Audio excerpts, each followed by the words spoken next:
Today we're going to show you how to seam out a leg of lamb. I tried to get a bone in, but it wasn't available. So it's a boneless leg. It's jet netted. We're going to marinate with Mediterranean garlic and fresh rosemary. Let's begin. I'll show you how to take apart the parts. This way you don't have to buy actual lamb pieces for kebab.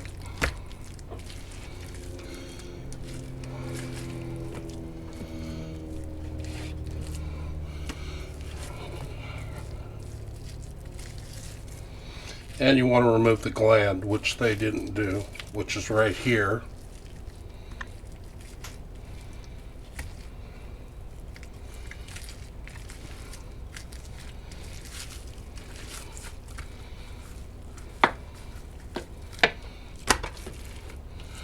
This gland runs between the eye of the round and the bottom round, if we were talking about pieces of beef. And if you cook it with the gland in, as you can see the gland right there, it'll kind of give your meat kind of a funky taste.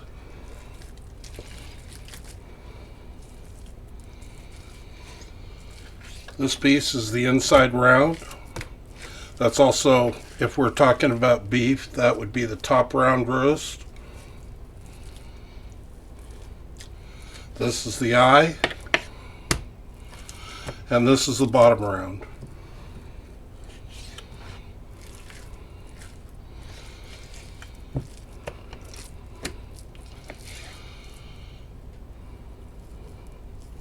I'm going to clean this up with as little fat as possible. If you have scraps left, you can use it for simmer or a stew. One piece we will not use is the shank. We'll save that for maybe a lamb stew. And on this bottom round, there's a big piece of filament right down the side. I want to remove that. And as you put your knife down, kind of pull with it. Now it's got all the fat on the back. I'm going to cheat. Cut almost through. Peel that off. Steal what I can.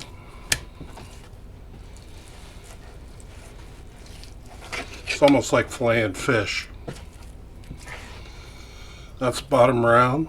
Here's the eye.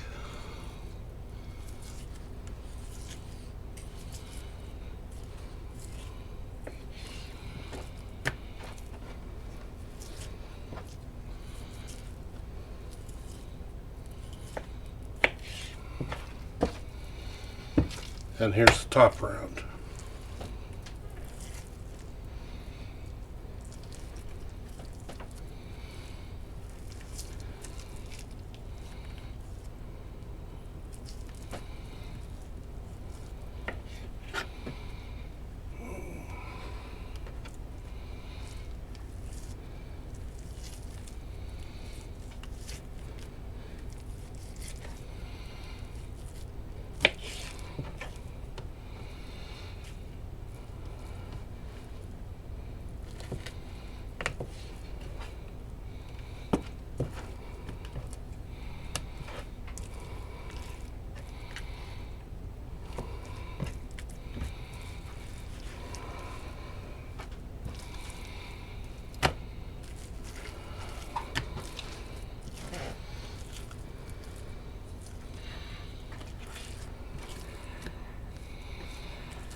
Sorry, I'm not talking. I'm so focused. It's been a bit since I've done a leg of lamb.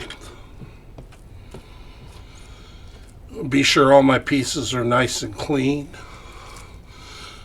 That's a ball tip or peeled knuckle. Top, bottom, inside. Okay, now basically Most of us don't have fridge space to be able to skewer these, put them in a Ziploc bag, worry about the Ziploc bag getting holes in it. On another video, I'll show you how to vac seal without a vac seal machine. But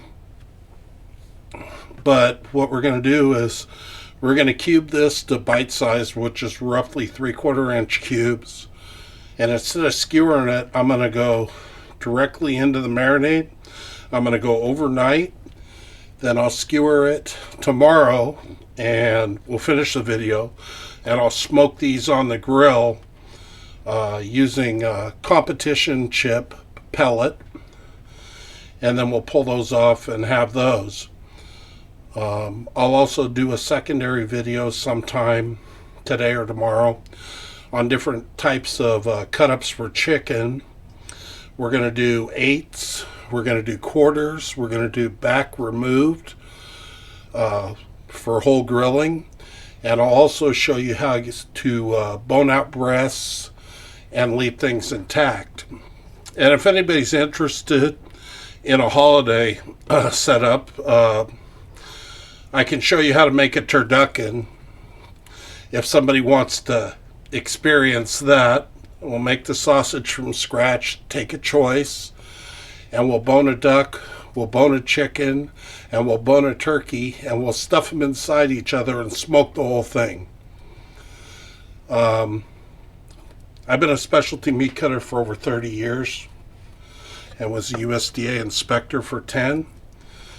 And we wanted to this channel's kind of to bring things to you, a lot of things that are lost in the industry today, skills, and show you guys how to prepare things and do it yourself. Because when you go to the markets and you ask somebody a question, most people can't tell you anything.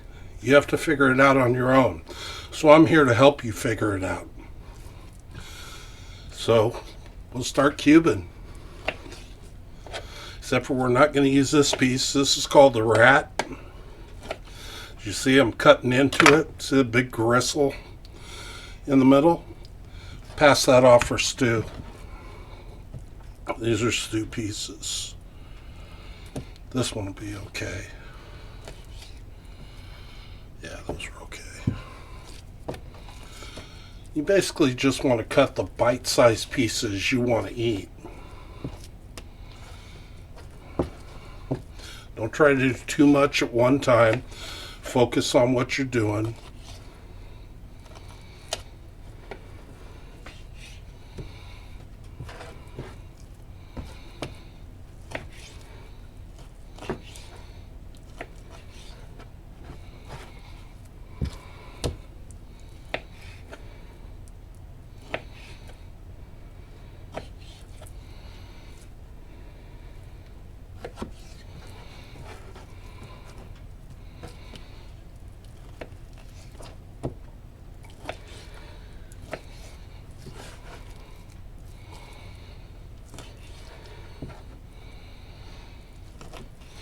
Whatever you don't like is a nice clean piece. Save it off, we'll make a lamb stew.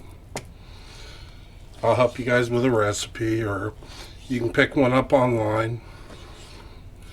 If the pieces are thin like this, they're good folded. You can do that with the tail of a Pismo fillet as well. A lot of people cut it off. It's one of the most tender, tasty pieces of meat on the entire cow, and they cut it off.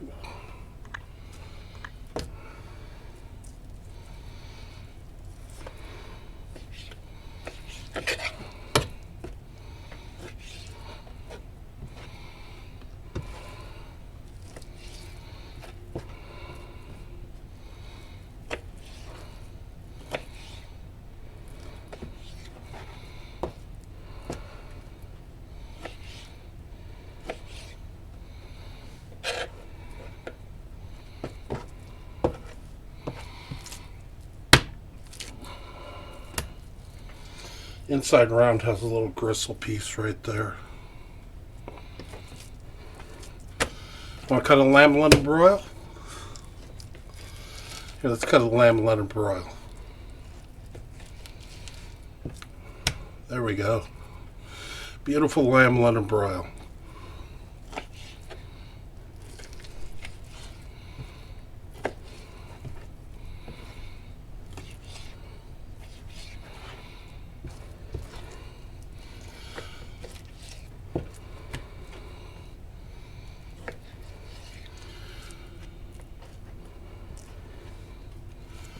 How about we cut lamb top round? Here's a lamb top round.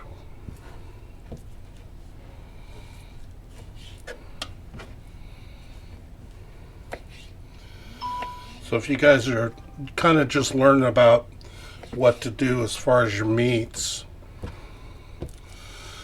we can go through some of the cuts and how they're best utilized. And a lot of them are great cooked on a smoker, because you have a lot more control. Anything you can go slow and low on, you can always speed it up or heat it up, but the lower temperature allows you more control and time to get the result you really want.